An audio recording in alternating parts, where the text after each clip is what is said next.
Hello everyone, আসসালামু আলাইকুম। নতুন একটি ভিডিওতে আপনাদের সবাইকে স্বাগতম। রাত্রেবেলা আজকে ভিডিও করতেছি। আমি এখন বুলগেরিয়ার বার্না সিটি থেকে বলছি।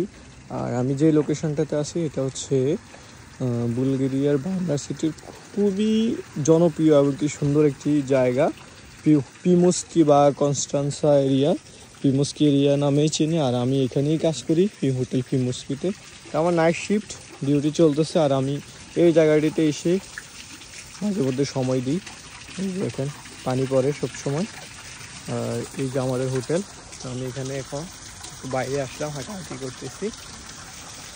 তো বুলগেরিয়া নিয়ে অনেকেই আপডেট জানতে চান, বুলগেরিয়ার কী অবস্থা, ওয়ার্ক পারমিটের কী অবস্থা, স্টুডেন্ট ভিসার কী অবস্থা। তো স্টুডেন্ট ভিসা নিয়ে আমি একটা কথাই বলবো, বর্তমানে স্টুডেন্ট ভিসার সেপ্টেম্বর ইনটেকের অবস্থা হচ্ছে, সেপ্টেম্বর ইনটেকে হাতে গোনা 6-7 জনের মিনিস্ট্রি অ্যাপ্রুভাল অফার লেটার আসছিল। এরপর থেকে আর মিনিস্ট্রি অ্যাপ্রুভাল অফার লেটার আসে নাই।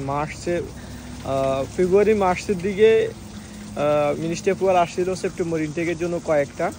এরপর থেকে মিনিস্ট্রি অফ, শুধু বাংলাদেশি স্টুডেন্টদের জন্য না, এটা ইন্ডিয়া, পাকিস্তান, তারপরে হচ্ছে নাইজেরিয়া, মরক্কো, অনেক দেশের স্টুডেন্টের জন্য এটা। মানে বুলগেরিয়াতে যত ইন্টারন্যাশনাল স্টুডেন্ট আছে ওভারঅল সবারই অবস্থা সেম। বুলগেরিয়ান মিনিস্ট্রি থেকে নতুন করে মিনিস্ট্রি অ্যাপ্রুভাল এন্ট্রি করতেছে না। হাতে কোনো অল্প কিছু মিনিস্ট্রি এন্ট্রি করছিল, পরে এটা অফ হয়ে রয়েছে। এখন একটা দেশের ইন্টারন্যাশনাল এডমিশন বন্ধ থাকে না এতদিন।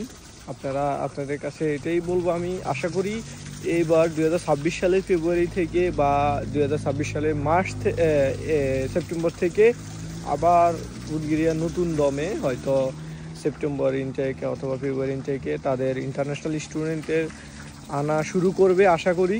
দেখা যাক, এটা সলিউশন আসলে আমি আপনাদেরকে আপডেট দিব। আর ওয়ার্ক পারমিটের বিষয়টা হচ্ছে, এটা বাংলাদেশ থেকে ভিসা হয় না, বিষয়টা এমন না। ভিসা হয় খুব কম, বা বাংলাদেশ থেকে অনেক বেশি ট্রাই করলে দেখা গেছে যে সবাই এম্বাসি ফেস করতে পারে না, নানান জটিলতার কারণে হয় না। তবে ভিসা হয়, বাংলাদেশিদেরও ভিসা রেশিও ভালো আছে বুলগেরিয়াতে, মানে ইয়ার জন্য আর কি, ডি টাইপ ভিসাটা একটু ভিসা রেশিও ভালো আছে।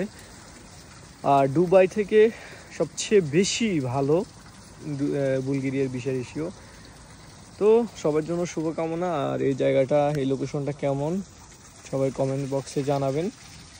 এই যে সুন্দর, এখন রাত্রে প্রায় 11টা বাজে, মানুষজন নাই বললে চলে। আর এখন যেহেতু শীত চলে আসতেছে অক্টোবরের লাস্টের দিকে, সেহেতু দেখা গেছে যে আপনাদের মানে ঠান্ডার কারণে মানুষজন একটু কমে আসে। তো উইন্টারে তো মানুষ কম আসে। তবে আমাদের হোটেল মানে সারা বছর খোলা থাকে, এমনকি সারা বছর আমাদের গেস্ট থাকে। আমাদের বিভিন্ন মানে এই এলাকাতে যতগুলো হোটেল আছে সবগুলো হোটেলই সারা বছর খোলা থাকে, মাঝে মধ্যে বন্ধ হয় আর কি। তবে বন্ধ হয় না, সারা বছরই খোলা থাকে। উইন্টারে একটু গেস্ট কম হয়, এটাই আর কি। তো সবার জন্য শুভকামনা, ভালো থাকবেন সবাই। ভিডিওটা কেমন লাগলো সবাই জানাবেন।